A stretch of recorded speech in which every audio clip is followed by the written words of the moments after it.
This guy won the lottery for millions of dollars, and he used his money to become a drug kingpin. I can't believe it.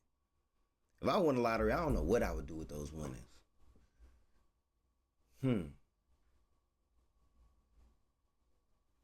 First thing I'm getting is a car.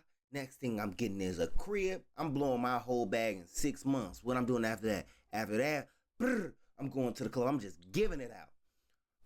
Right? See, he was Uncle's thinking trap or die. He ain't even look like that. All right? We're going to get straight into this video. Make sure I like, comment, subscribe to MasoMoney too. I'm too consistent, too official. We basically like family now. What would you do if you won 2.4 million pounds in the lottery?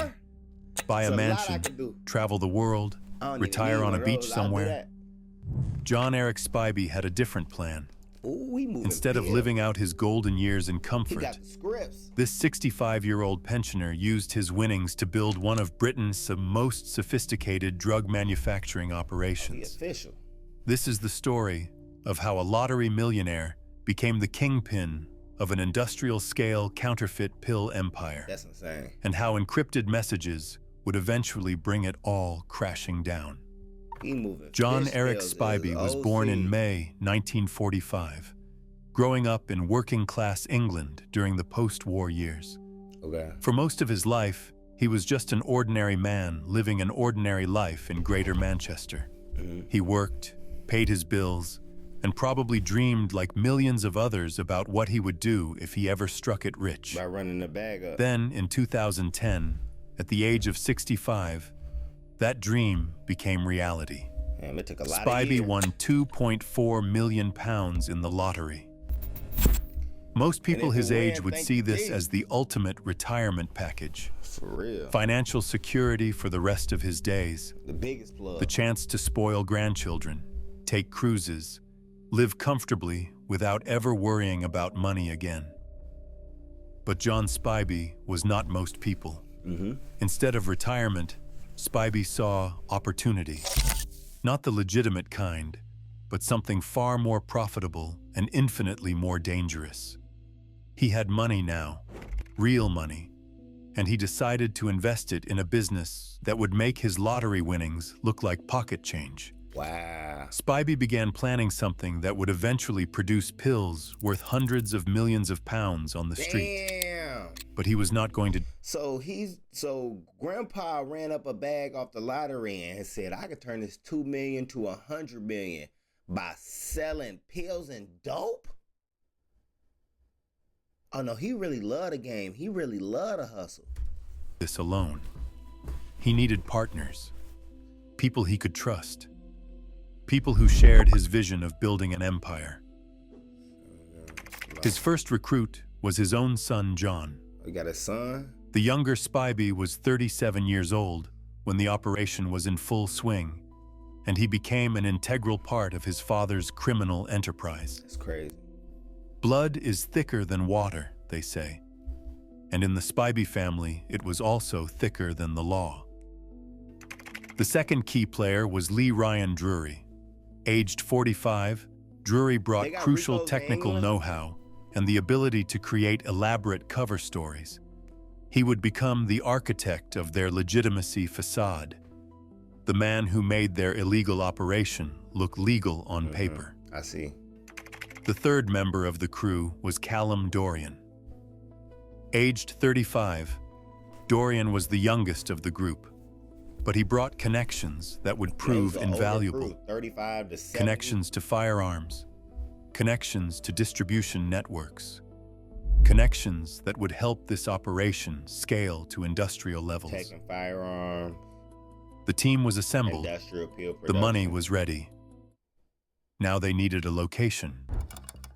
Spivey owned a cottage in Astley, Tildesley, on Lower Green Lane. It was a quiet area, the kind of place where neighbors minded their own business. Perfect for what he had in mind. Right behind his cottage sat a set of stables. Most people would use them for horses, storage, maybe a workshop. Spivey had different plans. Using his lottery winnings, he began purchasing industrial-grade machinery, tablet presses, mixers, packaging equipment. The kind of machinery that could produce tens of thousands of pills per hour. He really flooding the He was not city. just buying equipment either. Spivey was purchasing raw materials, chemicals, and most importantly, etizolam, a substance he would use to create counterfeit diazepam tablets. Damn. The stables were transformed. What once housed animals now housed an industrial-scale pharmaceutical operation. Nothing about it was legitimate. Right. These were not licensed drugs produced under medical supervision. These were counterfeit pills, unregulated, unlicensed, and completely unchecked. Every pill that came out of that stable was essentially a game of Russian roulette for whoever took it. Crazy. But Spivey was not content with just one location. As demand grew and production increased, he realized he needed to expand. In 2021, he purchased an industrial unit on Albion Street in Swinton, Salford. This was not a small investment. This was a serious business decision. He was scaling up, converting the unit into a second production facility that would dramatically increase their capacity to manufacture counterfeit tablets. Right. Meanwhile, Drury was working on the cover story. In August 2020, he created a fake company, complete with a professional-looking website. Pharma tablets. The website advertised tablet presses, mixers, packaging machines, and powdered supplements.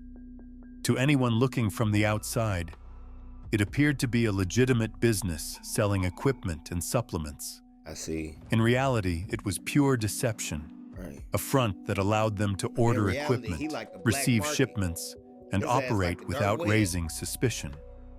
They were hiding in plain sight, their criminal enterprise disguised as a lawful business. But I don't understand, how long do you think you could get away with pressing hundreds of thousands of pills? But they still needed storage, a place to keep the millions of pills they were producing before distribution. That is where the shipping container came in. I lowballed them, millions of Drury rented a shipping container on Chaddock Lane in Astley. It was controlled by the group and used specifically to store materials and the millions of counterfeit tablets waiting to be distributed across the country. The operation was running smoothly. Production was at an all-time high. Money was flowing in faster than any of them had imagined. That's a lot of money. Between 2020 and 2022, the Spivey organization was producing pills with a bulk value estimated between 7.2 million and 12.9 million pounds. But on the street, the potential value was staggering, between 57.6 million and 288 million pounds. No, Grandpa really had the vision. He really had the blueprint. He just needed the platform. Moment Pops got that 2 million, he turned it to 288 M's. Legal or illegal, you gotta respect the fact that he had this type of mindset and blueprint. Yes, he probably did get caught. Yes, he probably died in prison or going to. But bro, 2 million to a $288 million risk? Now he next level. At 65 pence per pill, they were moving massive quantities. Spivey was feeling invincible, so much that he started getting cocky. In messages to his crew, he boasted that Elon Musk and Jeff Bezos should watch their backs, suggesting he saw himself as operating on their level. Niggas insane. A lottery winner from Greater Manchester comparing himself to tech billionaire.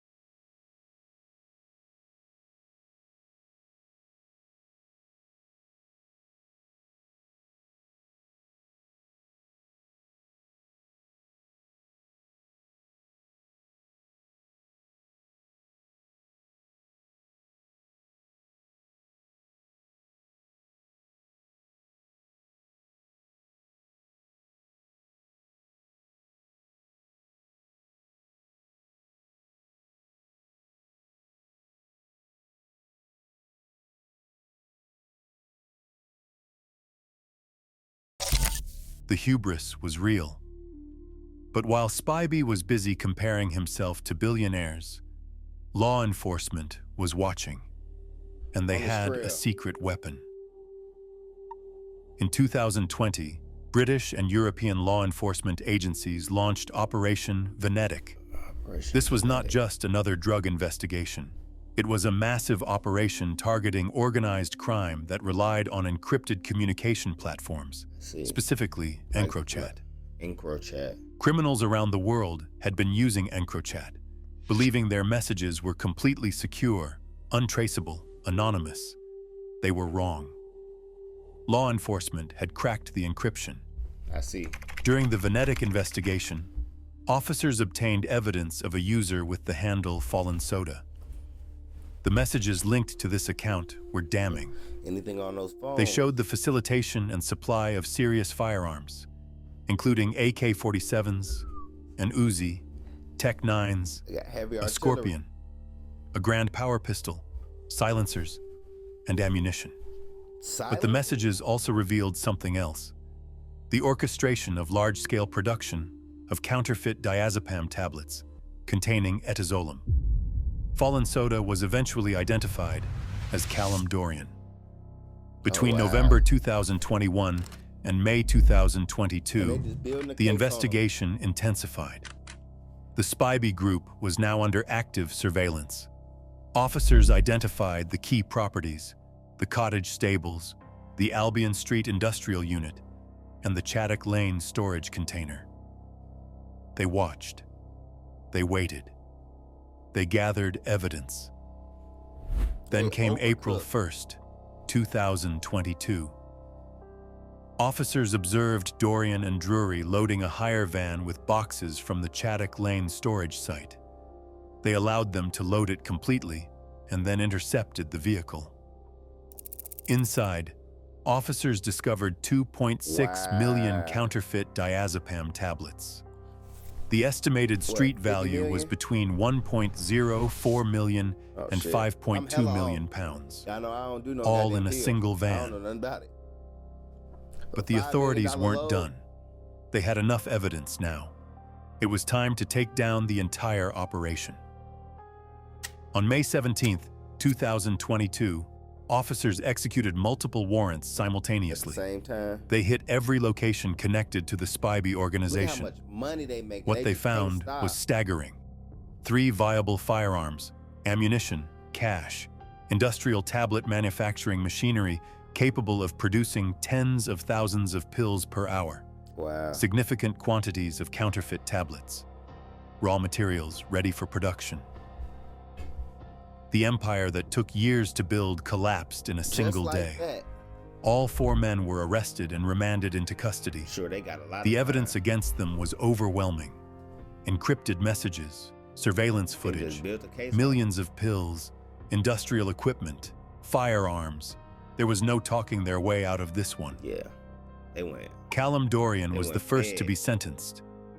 In September 2024, he received 12 years in prison for conspiracy to supply firearms and conspiracy to produce and supply Class C drugs. His encrypted messages on EncroChat had sealed his fate. John Eric Spivey Sr. and his son, John Cullen Spivey Jr., both denied the charges. They took it to trial, gambling that they could beat the case. In November 2025, after hearing all the evidence, the jury found them guilty. On January 27, 2026, Spivey Sr. stood before Bolton Crown Court for sentencing. The judge sentenced him to 16 years and 6 months in prison for conspiracy to produce and supply Class C drugs, 2 counts of possessing a firearm, possession of ammunition, and perverting the course of justice. At 80 years old, John Spivey would likely spend the rest of his life behind bars. His son, John Cullen Spivey Jr., received 9 years in prison for conspiracy to produce and supply Class C drugs.